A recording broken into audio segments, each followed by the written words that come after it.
오늘 본문에는 아사 왕의 신앙 개혁과 언약 갱신 사건이 기록되어 있습니다.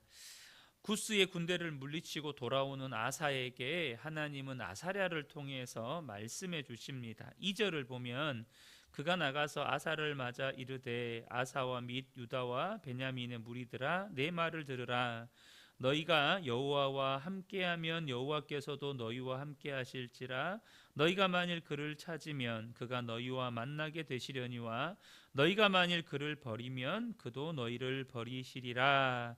라고 이렇게 아사랴가 아사 왕과 이 유다 백성들을 향해서 이 말씀을 전하는 것이죠.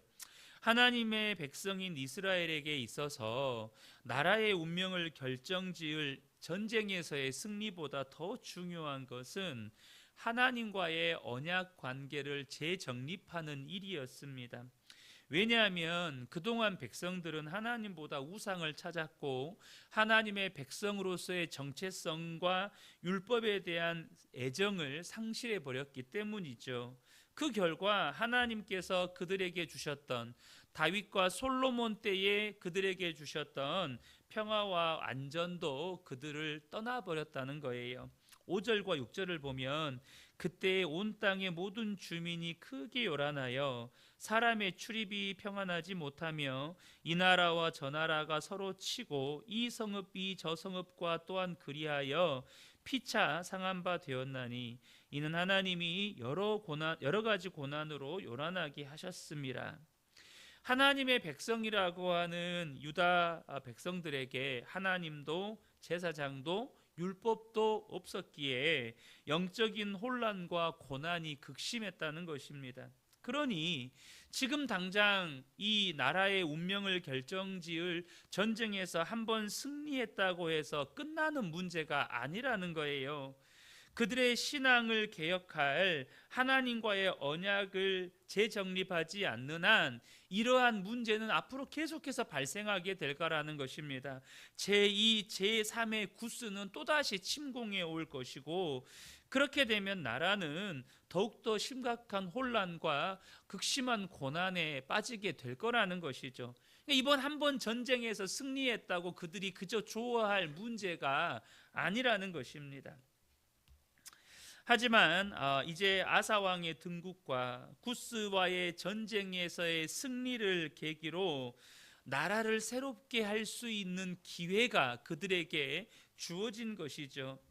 아사랴를 통해서 하나님이 말씀하시는 요지는 뭐냐면 너희가 하나님과 함께하면 하나님도 너희와 함께할 것이고 너희가 하나님을 찾으면 만나고 너희가 하나님을 버리면 하나님도 너희를 버리실 것이다 라는 것이었습니다.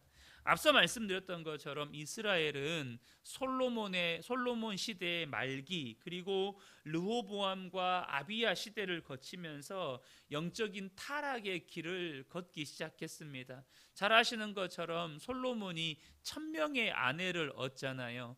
그 아내들은 대다수가 이방 왕들의 딸들이었는데 그들이 들어올 때 우상들도 가지고 들어와서 솔로몬의 노년에 솔로몬도 그 우상 앞에 절하게 만듭니다. 솔로몬의 아들 르호보암은 말할 것도 없고 또 그의 아들 아비야도 그랬다는 것이죠. 하나님을 이렇게 백성의 지도자인 왕이 하나님을 버리고 우상을 숭배하니까 며칠 전에 나누었던 것처럼 지도자가 타락하니 백성들도 함께 타락의 길을 걸으면서 온 백성이 우상을 숭배하며 살았습니다. 그럼에도 불구하고 하나님은 하나님의 백성들을 향해서 참아주셨고 아사 왕 때에 다시금 회복의 기회를 주시는 것입니다. 이처럼 여러분 우리도요 하나님을 떠나서 그릇된 길에 빠져 있을 때가 있습니다. 놀라운 것은 하나님이 그런 우리를 사랑하시기 때문에 그럼에도 불구하고 사랑하시기 때문에 우리를 오래 참아주신다는 거예요. 그리고 오늘 본문에 이 아사 왕에게 이러한 은혜를 허락하신 것처럼 영적 회복의 기회를 우리에게 허락하신다는 것입니다. 중요한 사실은 아사 왕이 이스라엘이 이렇게 새롭게 될 이 기회를 놓치지 않고 붙잡았다는 것이에요. 저는 우리 성도님들 또한 하나님께서 은혜를 회복하고 영적으로 새롭게 될 기회를 주실 때에 굳게 붙잡는 분들이 되시기를 축복합니다. 저는 개인적으로 교회를 섬기는 목사로서 우리 성도님들에게 어찌하든지 정말로 은혜의 양식을 먹이기를 원하는 그런 마음이 있습니다. 그래서 제가 주일 예배 때마다 또 예배를 준비할 때마다 정말 힘 다해서 말씀을 준비하지만, 이제 11월 1일부터 다니엘 기도회가 시작이 돼요. 또 우리가 오늘부터 내일 작년 수련회를 가지기도 합니다. 이처럼 교회를 통해서 우리가 영적으로 새롭게 할 수 있는 이러한 시간들은 하나님께서 우리에게 영적으로 새롭게 할 기회를 주시는 것입니다. 우리에게 새롭게 은혜 받을 기회를 주시는 거예요. 저는 우리 성도님들이 은혜 받을 기회를 놓치지 않게 되시기를 축복합니다. 아사는 선지자의 말을 듣고 용기를 내서 우상을 제거해요. 나라 안에 온갖 가증한 물건을 없애고 하나님의 제단을 재건하고 언약식을 위해서 온 나라 백성들을 불러 모읍니다. 그 중에는 이러한 아사의 지도력에 이끌려서 기쁘게 자원해서 동참하는 북이스라엘의 백성들도 있었어요. 여러분, 남유다와 북이스라엘은 우리나라의 남한과 북한처럼 이렇게 국경선이 쳐져 있고 그 사이에는 이렇게 비무장지대가 있어서 사람이 오가지 못하는 그런 상태가 아니었거든요. 각 지파별로 땅이 분배되어 있고 10개 지파는 북이스라엘, 2개 지파는 남유다, 이렇게 설정이 되어 있었기 때문에 남유다와 북이스라엘 백성들이 자유롭게 서로 이 나라를 오고 다녔습니다. 이렇게 철책을 쳐놓고 그런 게 아니었어요. 그러니까 아사 왕이 남유다의 이 유다 지파와 베냐민 지파를 다 불러 모아서 하나님과 새롭게 언약을 갱신하는 이러한 놀라운 오늘날로 치면 부흥 집회라고 해야 될까요? 이러한 언약을 새롭게 갱신하는 제사를 드린다고 하니까 북이스라엘에 있는 일부 사람들도 여기에 동참을 하는 거예요. 드디어 아사왕 15년 셋째 달에 예루살렘에 모여서 언약을 갱신하는데요. 이 구스와의 전쟁에서 승리하고 그 주변에 있는 민족들에게서 약탈해온 소 700마리와 양 7,000마리를 잡아서 하나님께 기쁘게 제사를 드리고 마음과 목숨을 다해서 하나님을 섬기기로 맹세를 합니다. 12절부터 15절 상반절을 보면 또 마음을 다하고 목숨을 다하여 조상들의 하나님 여호와를 찾기로 언약하고 이스라엘 하나님 여호와를 찾지 아니하는 자는 대소 남녀를 막론하고 죽이는 것이 마땅하다 하고 무리가 큰 소리로 외치며 피리와 나팔을 불어 여호와께 맹세하매 온 유다가 이 맹세를 기뻐한지라. 무리가 마음을 다하여 맹세하고 뜻을 다하여 여호와를 찾았으므로 라고 그날의 상황을 이렇게 기록하고 있습니다. 이렇게 이스라엘 백성들이 마음과 목숨을 다해 하나님을 구하고 찾기로 맹세하고 또한 그들이 그렇게 맹세한 것 자체를 기뻐할 때에 하나님도 그들과의 언약과 그들의 맹세를 기뻐하셨다는 거예요. 그리고 하나님을 찾는 그들을 만나주시고 그들의 사방에 평안을 주셨다는 것입니다. 15절 하반절을 보면 여호와께서도 그들을 만나주시고 그들의 사방에 평안을 주셨더라. 비로소 하나님과의 언약을 새롭게 하고 그들이 하나님을 찾고 구할 때 하나님께서 그들에게 약속하신 대로 그들을 만나주시고 또 그렇게 혼란스러웠던 그러한 영적인 혼란과 그들의 삶 가운데 있는 그 극심한 고난이 떠나가고 평안이 그들에게 주어졌다는 것입니다. 주님은 지금 이스라엘 백성들에게 주님이 약속하신 대로 지키고 계신 것입니다. 잠언 8장 17절에 보면 나를 사랑하는 자들이 나의 사랑을 입으며 나를 간절히 찾는 자가 나를 만날 것이니라 라고 말씀하셨습니다. 솔로몬을 통해서 하나님은 이 언약의 말씀을 이 이스라엘 백성들에게 주셨어요. 그리고 그들은 그 약속의 말씀대로 그들에게 주신 기회를 붙잡고 하나님만을 찾기로, 하나님만을 구하기로 언약하고 맹세하면서 그렇게 주님을 찾았습니다. 그러니까 주님은 약속대로 이스라엘 백성들을 만나 주시고 약속대로 그들에게 평안을 주셨다는 거예요. 우리는 이 장면에서 두 가지 측면에서 은혜와 도전을 받습니다. 첫 번째는 뭐냐 하면 하나님의 언약은요, 허망한 기대가 아니라는 겁니다. 하나님의 언약은 확실한 증거이기 때문에 우리가 생명처럼 붙들어야 한다는 거예요. 여러분, 구약과 신약을 막론하고 하나님께서 주신 불변의 약속이 있습니다. 그것은 무엇일까요?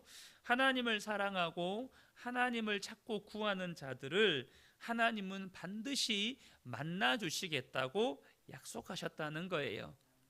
하나님이 만나 주시겠다고 약속하셨다는 것입니다. 하나님과의 만남은요, 결코 허황된 망상이 아닙니다. 여러분, 자기 최면이 아니에요. 하나님과의 만남은 실제적인 사건입니다. 그리고 그것은 하나님께서 우리에게 주신 약속이라는 거예요. 하나님은 하나님을 찾고 구하는 자들을 시대를 막론하고 만나 주신다는 것입니다. 그러므로 여러분, 하나님을 찾는 자들을 만나 주시겠다는 그 약속을 붙잡고 정말로 하나님을 간절히 찾고 구하는 우리 근혜교회의 모든 성도님들 되시기를 축복합니다. 또 하나의 은혜와 도전은 뭐냐면 온 유다 백성이 아사의 명령을 듣고 우상들을 버리고 하나님을 찾고 하나님만을 찾기로 언약하고 맹세했다는 것입니다. 온 유다 백성이 지금 이 일에, 하나님과의 언약을 갱신하는 이 일에, 하나님만을 찾고 구하는 이 일에 동참했다는 거예요. 심지어 북이스라엘에 있는 사람들 중에 일부도 이 일에 함께 이 은혜에 동참했다는 것입니다. 저는 우리 근혜교회 모든 성도님들이 하나님을 찾고 구하는 일에는 모든 성도님들이 함께 동참하게 되시기를 축복합니다. 여러분, 은혜 받는 일에는 여러분 소외되는 분들이 계시면 안 돼요. 분명히 여러분 교회 공동체마다, 물론 이거는 제가